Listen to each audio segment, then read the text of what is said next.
Hello, sir. Hello, why, right? So, there've been like series of videos where brides have been calling out their bridal designers for poor quality of service. Have you seen any of those videos? Yes, I have seen a few of them, to be So, honest. what's your take on them? Well, my take on it is that I feel it's really a structural problem, and I don't think that the bridal designers are actually going out intentionally to disappoint the brides. So, when we say a structural problem, what are like some of the things that you say structurally you would point out and say from what you've heard and seen in the videos and also responses from the designers themselves, you would say are the structural glitches that need to be corrected?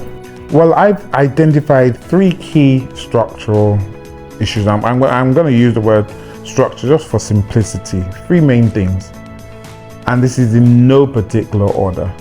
Number one, a lot of creative people are not also business people. And what I mean by that is that they're trying to run a business, but that's not really their forte. What they need to do, and I advise many people in the creative industry to do this, and you see that abroad, a lot of these companies do that, where they have somebody that is the designer, and all they concentrate on is design, the creative aspects, dealing with the brides, fittings, all those sort of stuff. But they then have a business manager. That's the person that arranges the appointments, arranges that the materials that they purchase come in on time. They make sure that emails are answered. They make sure bills are paid on time.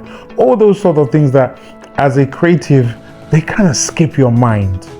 The second thing I would say, and I kind of picked this up from one of the videos, is that always have an office phone. In other words, that office phone is passed from one person to another. So it means that if I give you the phone, for example, and you leave, I take my phone, I give it to another new member of staff, but they can see the continuation of the conversation. So therefore, you don't have somebody saying, oh, I had to keep explaining over and over and over again what the issues at hand were. And my third one is about scaling. I feel that a number of companies scale up too quickly and they cannot cope with the demand, and they don't have the structures in place to deal with the level and the speed at which they're scaling up. Okay, so my question here is, what should come first? Do you scale up in preparation of demand, or you wait for demand to come and then you scale up? Because if you're waiting for demand to come and then you're scaling up, how quickly or how slowly do you then scale up to meet that demand? So I believe that demand must come first before the scaling up. I'm going to give you an example of that. I'm a car manufacturer. At the moment, I'm making 40 cars every single week, but I've got 60 people coming in to the showroom that want to buy the cars. As a car manufacturer, all I'm going to tell you first and foremost is I'm putting you on the waiting list. I'm not going to say because I've got 60 people that come in to buy cars this week, that next week I'm going to immediately produce 60 more cars, because it's not possible. It takes time to do that. I've got to get the parts, I've got to do quality control, I've got to test drive them, I've got to do everything right so that when I sell those cars, they're not going to be returned because they were faulty. It's the same thing with the bridal industry. Now, if you go and scale up too quickly without the demand, so you now come and say, oh, I can do 10 dresses a week, but you only have 3 customers a week, that extra scaling up is going to cost you a fortune and could actually ruin your business. So what you're supposed to do is say, for example, at the moment, I've got enough tailors that I can make 4 dresses every 4 weeks.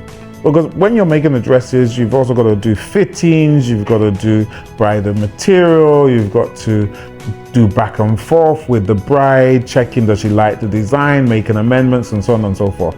So you say, right, I can do 4 dresses in 4 weeks. But you suddenly realize that you're having 6 people coming every week. Now, instead of you to turn those 2 away, or to put them on the waiting list, you're now saying, okay, I'm going to take on those 6 people because I don't want to turn them away, or I don't want them to wait longer. So then what starts to happen is that you now are trying to get 4 people to make 6 dresses in 4 weeks when your capacity is only 4 dresses in that same period of time of 4 weeks. So immediately your quality is going to get poor. You're going to fail or not deliver on some aspects of the wedding dresses. They may not be up to the same quality they're supposed to be. You're going to disappoint people, you'll miss deadlines and so on and so forth. So get the demand first. And then once you now got the demand, you don't just suddenly say, right, I can do 6, go straight to 6. First, you might try with 5 because you still got to train your tailors, you got to train your staff, you got to get everything done right. So you go to 5 and then you go to 6. But it's all done systematically and it's all timed, and you've done quality control and training. I always say to people is that your brand reputation is so important. That one client you mess up can affect your business tremendously. It is better instead to turn people away and say, wow, these guys are so busy, they're so good, I'm ready to wait for that dress, than trying to fit that person in and you mess up completely.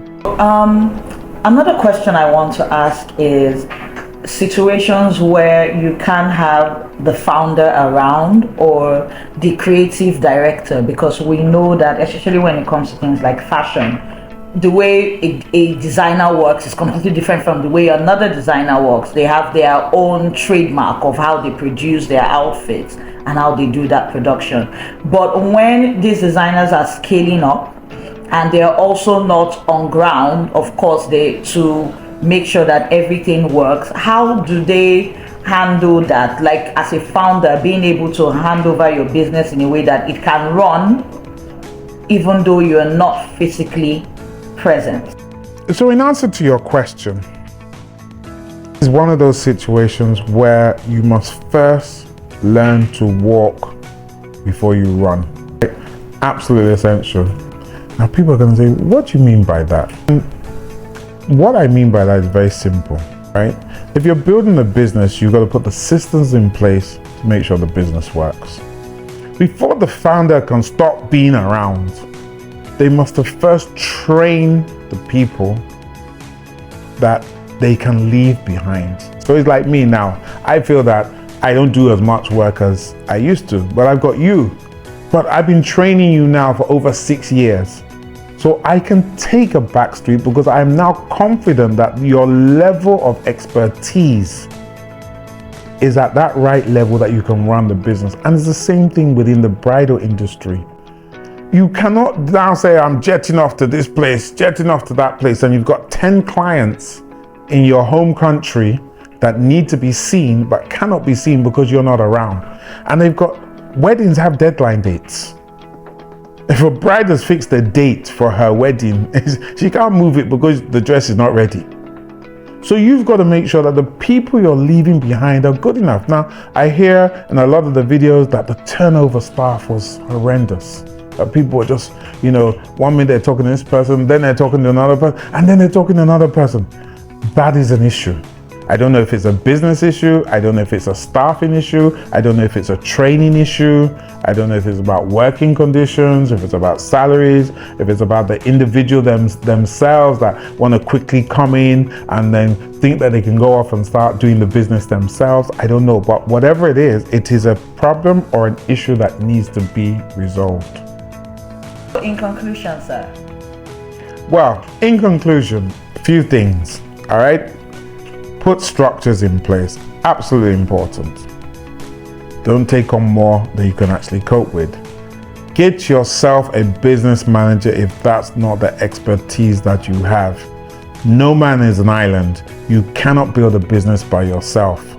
Get yourselves things like equipment that you can pass from one person to another so your staff are not using their personal phones. And finally, very simply, learn to walk before you run.